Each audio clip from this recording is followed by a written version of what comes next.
صبت علی مصائب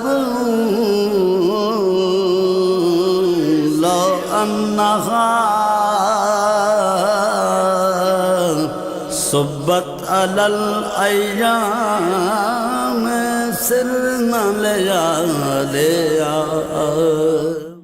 تو وہ بیٹی جو اپنے باپ کے لیے رحمت ہو، جنت کی عورتوں کی سردار ہو، جنت والوں کی ملکہ ہو، رسول جس کو دیکھ کے کھڑے ہو جایا کریں، بتلاؤ کہ رسول کے انتقال کے بعد اس بیٹی پہ ایسی کون سی مصیبت آئی؟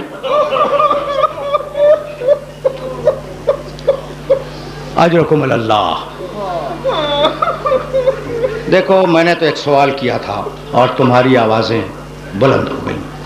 اب زیادہ زحمت سماعت نہیں ہے، میں بہت کم مصائب پڑھنے کا عادی ہوں، انتہائی کم مصائب پڑھتا ہوں، لیکن ایک جملہ سننا بھائی، وہ کیا ایسی مصیبت آئی کہ بیوی نے اپنے بال بکھیرے، سیاہ چادر اوڑھی، قبر مطہر رسول پہ آئی، دونوں ہاتھ رسول کی قبر مطہر کے سرانے رکھے اور کہا السلام علیک یا ابتا، بابا آپ پر میرا سلام ہو، اور یہ کہہ کے وہ شعر پڑھا صبت علی مصائب لو انہا صبت علی مصائب لو انہا صبت علی الایام سرنا لیالیا۔ بابا مجھ پر وہ مصیبتیں پڑی کہ اگر روشن دنوں پہ پڑتی تو وہ تاریک رات میں بدل جاتے۔ اجرکم اللہ۔ یہ جملہ کہا، آرام سے سن لو، کچھ جملے سن لو۔ یہ جملہ کہا، بیوی اپنے حجرے میں آئی، شکایت کر کے باپ سے اپنے حجرے میں آئی، اور اب بیوی نے اپنے باپ پر گریہ شروع کیا۔ صبح ہے، بیوی اپنے باپ پہ رو رہی ہے، دوپہر ہے گریہ کر رہی ہے، شام ہے گریہ کر رہی ہے۔ ایک دن بیوی اپنے مسند سے ٹیک لگائے ہوئے لیٹی تھی، اتنے میں علی آئے، بنت رسول آپ پر میرا سلام ہو۔ اور بنت رسول سننا بھائی، مدینے والوں نے آپ کو سلام کہا ہے اور کہا ہے کہ آپ اپنے رونے کے لیے کوئی وقت معین کر لیں، اس لیے کہ آپ کے رونے سے ہمارے کاروبار دنیاوی میں خلل پڑتا ہے۔ فتنفست السعداء، شہزادی نے ایک ٹھنڈی سانس لی اور کہا ابو الحسن مدینے والوں سے کہہ دیں کہ ان کے رسول کی بیٹی انہیں زیادہ دن پریشان نہیں کرے گی۔ ابو الحسن کہہ دیں کہ ان کے رسول کی بیٹی انہیں زیادہ دن پریشان نہیں کرے گی۔ ابو الحسن، یہ پیغام تو تھا مدینے والوں کے لیے، اور آپ سے ایک خواہش یہ ہے کہ آپ میرے لیے جنت البقیع میں ایک حجرہ بنا دیں جس میں میں اپنے بچوں کو لے کر جایا کروں اور اپنے بابا پہ گریا کروں۔ علی نے اپنے ہاتھوں سے جنت البقیع میں ایک حجرہ بنایا۔ بیوی کا، جس کا نام بیت الحزن ہے، بیوی کا یہ دستور تھا کہ صبح سویرے اپنے بچوں کو لے کر اس حجرے میں تشریف لے جاتی، حسن، حسین، زینب، ام کلثوم۔ دوپہر تک بیٹھ کر اپنے بابا پہ گریہ کرتی، دوپہر میں اپنے بچوں کو لے کے آتی، کھانا کھلاتی، حوائج ضروری سے فارغ کرتی، اس کے بعد پھر بچوں کو لے کے جاتی، شام کو پھر واپسی ہوتی۔ دن گزرے، ہفتے گزرے، مہینے گزر گئے۔ اب جملہ سننا، ایک دن بیوی اپنے بچوں کے ساتھ گھر میں داخل ہو رہی تھی اور علی گھر سے باہر جا رہے تھے۔ ایک مرتبہ علی کی نگاہ پڑی شہزادی کے چہرے پر، کہنے لگے کہ بنت رسول، جس دن سے آپ کے بابا کا انتقال ہوا ہے اس دن سے میں نے آپ کے چہرے پر خوشی نہیں دیکھی، یہ آج آپ کے چہرے پر خوشی کے آثار کیسے ہیں؟ بیوی نے ٹھنڈی سانس لی اور کہا ابو الحسن کیا پوچھتے ہو، روتے روتے مجھے نیند آ گئی تھی، میرا بابا میرے خواب میں آیا، اس نے مجھے اپنے سینے سے لگایا، میرے سر پہ ہاتھ پھیرا اور کہا کہ بیٹی تیری مصیبتوں کے دن اب ختم ہو گئے۔ تو ابو الحسن، یہ جو تم چہرے پہ خوشی دیکھ رہے ہو یہ میرے بابا سے ملنے کی خوشی ہے۔ آرام آرام سے کچھ جملے سن لو۔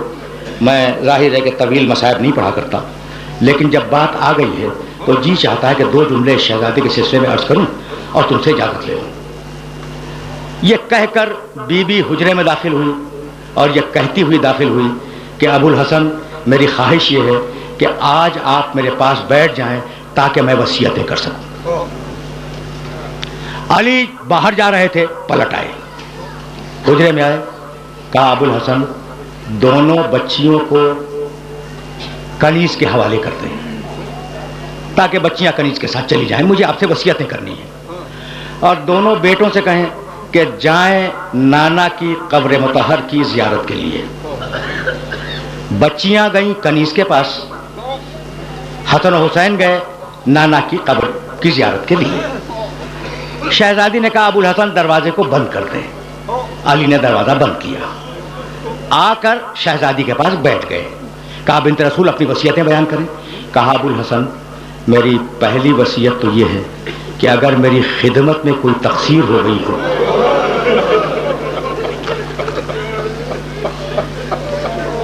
اجرکم اللہ۔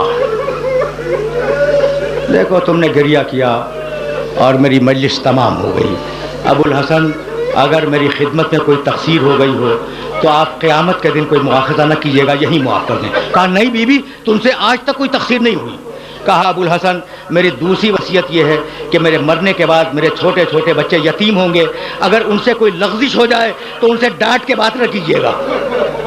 علی کانپنے لگے، کہا بنت رسول تمہارے بچے صاحبان تطہیر ہیں، ان سے کسی غلطی کا امکان نہیں ہے۔ کہا ابو الحسن میری تیسری وصیت یہ ہے کہ میرا جنازہ رات کی تاریکی میں اٹھایا جائے اور میرے دشمنوں کو میرے جنازے میں شرکت کی اجازت نہ دی جائے۔ اور ابو الحسن میری چوتھی اور آخری وصیت یہ ہے کہ میرے دفن کرنے کے بعد مجھے بھول نہ جانا، کبھی کبھی میری قبر پر سلام کے لیے آتے رہنا۔ اجرکم اللہ۔ صدائیں بلند ہو گئیں اور اب ظاہر ہے کہ میں تقریر کو اپنے مرحلے پہ لے آیا، اب اس سے زیادہ زحمت سماعت نہیں دوں گا۔ علی نے وصیتیں قبول کی۔ ایک مرتبہ علی نے رو کے کہا کہ بنت رسول تمہاری وصیتیں تو میں نے قبول کی، لیکن اب میری بھی کچھ وصیتیں ہیں، انہیں قبول کرو۔ پہلی وصیت تو یہ ہے کہ میں جب تمہیں بیاہ کے لایا تو میں مفلس تھا، تمہاری خدمت کا حق ادا نہ کر سکا، تو اپنے بابا سے میری شکایت نہ کرنا۔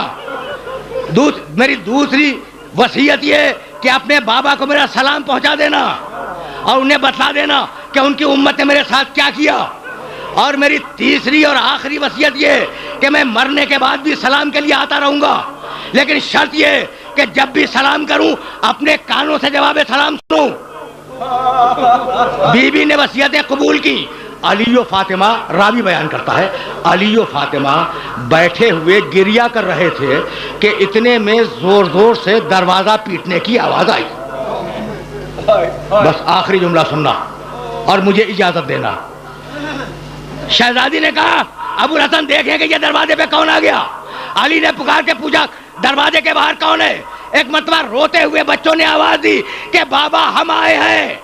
ایک مرتبہ علی قریب گئے، دروازہ کھولا، دیکھا کہ حسن حسین دروازے پہ کھڑے ہیں اور رو رہے ہیں۔ کہا بیٹو میں نے تو تمہیں نانا کی قبر کی زیارت کے لیے بھیجا تھا، یہ تم اتنی جلدی کیسے آ گئے؟